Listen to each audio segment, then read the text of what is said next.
So these were the activities students performed in the last year.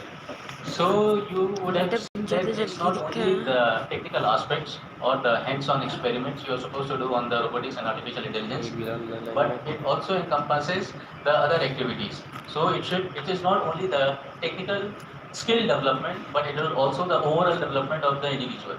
So you would be a part of the yoga, the plantation drive. So there are other activities are planned over the weekends. So during the week, we will go through quickly the what are the other aspects of this Prayas 2.0.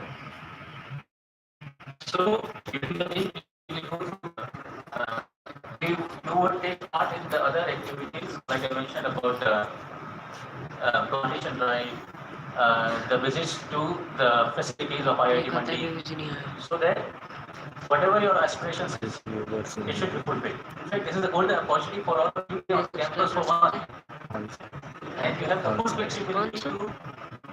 Okay, so this is the course overview.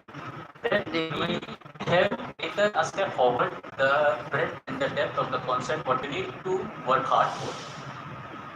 You need to build more complicated